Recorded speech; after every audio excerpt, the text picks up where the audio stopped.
शिमला में नेता प्रतिपक्ष जयराम ठाकुर ने प्रदेश की कांग्रेस सरकार पर तीखा हमला बोला है। उन्होंने आरोप लगाया कि कांग्रेस सरकार ने अपने 3.5 साल के कार्यकाल में विकास कार्यों के बजाय केवल पिछले सरकार की योजनाओं और संस्थानों को बंद करने का कार्य किया है। जयराम ठाकुर ने आरोप लगाते हुए कहा कि जब से हिमाचल प्रदेश में कांग्रेस की सरकार सत्ता में आई है, तब से राज्य के विकास कार्यों की गति थम सी गई है। उन्होंने आरोप लगाया कि सरकार ने भारतीय जनता पार्टी भाजपा के कार्यकाल में शुरू की गई कई जनहित योजनाओं और संस्थानों को बंद कर दिया है। उनके अनुसार कांग्रेस सरकार का पूरा 3.5 साल का कार्यकाल योजनाएं बंद करने और संस्थानों को खत्म करने में बीत गया। यह सरकार जनता के हित में काम करने में पूरी तरह विफल रही है। नेता प्रतिपक्ष ने कांग्रेस पर राजनीतिक द्वेष से प्रेरित होकर निर्णय लेने के आरोप लगाए। उन्होंने कहा कि कांग्रेस पार्टी का भाजपा की योजनाओं के प्रति हमेशा से घृणा भाव रहा है और इसी कारण जनता के हित की कई योजनाओं को बंद कर दिया गया है।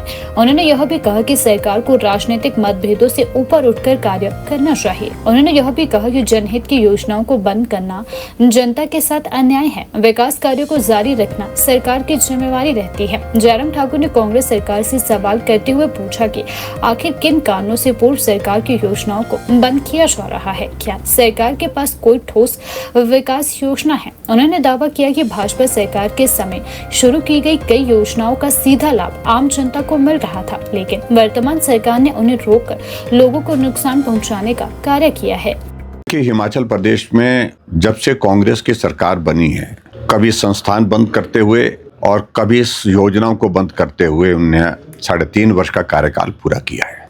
और मैं पहले दिन से इस बात को देख रहा था कि मुख्यमंत्री को हमारी सरकार की यानी कि भारतीय जनता पार्टी की सरकार की योजनाओं के प्रति बहुत घृणा का भाव उनके मन में है और इसलिए गाहे बगाहे वो आरोप लगाने की कोशिश करते थे। संस्थान बंद कर दिए, 2000 संस्थान बंद कर दिए हिमाचल प्रदेश में। और अब जब हिमाचल प्रदेश में उनको एक चीज बहुत बड़ी परेशानी दे रही है कि पूरे प्रदेश भर में लगभग 10 लाख से ज्यादा मरीजों को, गरीब लोगों को चिकित्सा की सुविधा हिमकेयर, आयुष्मान भारत के माध्यम से प्राप्त हुई है और उसको अब बदनाम करने की कोशिश कर रहे हैं। आयुष्मान भारत के बारे में कुछ नहीं कर सकते क्योंकि केंद्र की योजना है, तो अब हिमकेयर को टारगेट किया है। और आप अंदाजा लगाइए कि किस प्रकार से मुख्यमंत्री विधानसभा के अंदर बोलते हैं, झूठ बोलते हैं और कहने लगे कि 1100 करोड़ रुपए का घोटाला है, जब हिमकेयर के हमारे सरकार के कार्यकाल का पूरा जो खर्चा है वो लगभग 450 करोड़ है। 450 करोड़ जो खर्च किया हमारी सरकार ने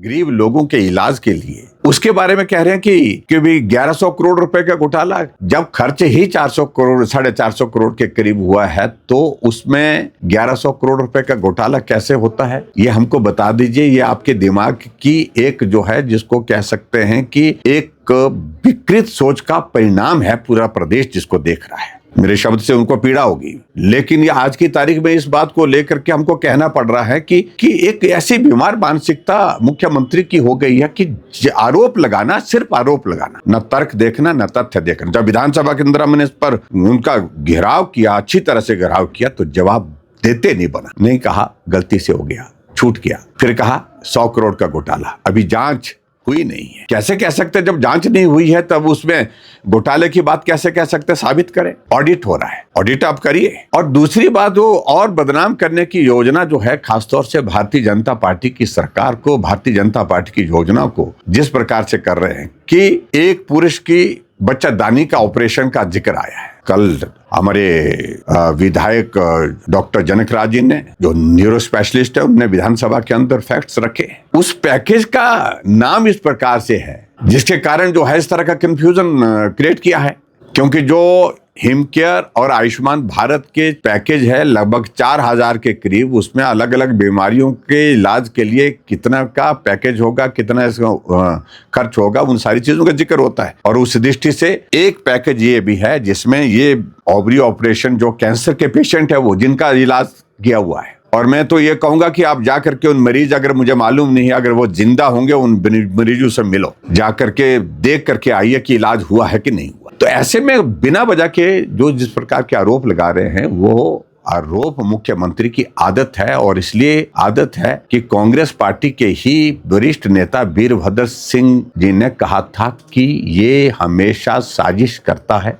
षड्यंत्र करता है और कभी भी ईमानदारी के साथ कांग्रेस के अंदर भी काम नहीं करता है। ये वीरभद्र सिंह जी ने बोला है। कांग्रेस की मजबूरी होगी, जो परिस्थिति होगी जिसके कारण वो मुख्यमंत्री बन गए, वो परिस्थिति में मैं ज्यादा कहना नहीं चाहता हूं, लेकिन कांग्रेस के ही एक बड़े नेता जो है, जो हिमाचल प्रदेश में मंत्री हैं, वो कहते हैं कि सरकार इनके कारण नहीं बनी है। इस बात को लेकर के बस आप कहते हैं और उन्हें श्रेय किसी दूसरे आदमी को दिया है। लेकिन मैं उसमें भी नहीं जाना चाह रहा हूं। मैं सिर्फ एक ही बात कहना चाह रहा हूं कि बदले की भावना से, राजनीतिक प्रतिशोध की भावना से और विपक्ष को घेरने के लिए प्रयत्न कर रहे हैं। घेरा नहीं जा सकता है, बस की है नहीं उनकी, क्योंकि अपनी ही पार्टी के लोग उनके साथ नहीं है। इसलिए मैं इतना ही कहना चाह रहा हूं कि बदनाम करने की साजिश हो रही है, षड्यंत्र हो रहा है, जिसके लिए वो जाने जाते हैं, माने जाते हैं। और मैं इतना जरूर कहना चाह रहा हूं कि आकंठ डूबा भ्रष्टाचार में कांग्रेस पार्टी का नेतृत्व, कांग्रेस की सरकार, वो आने वाले समय में अगर ऐसी हरकतों से वो बाज नहीं आएंगे तो बहुत कठिन दौर होगा। जब सत्ता से बाहर होंगे, अब कितने मामलों की जांच होगी, कहां जांच होगी और कौन कौन लोग उसमें होंगे, ये मुख्यमंत्री को अच्छी तरह से आज भी मालूम है।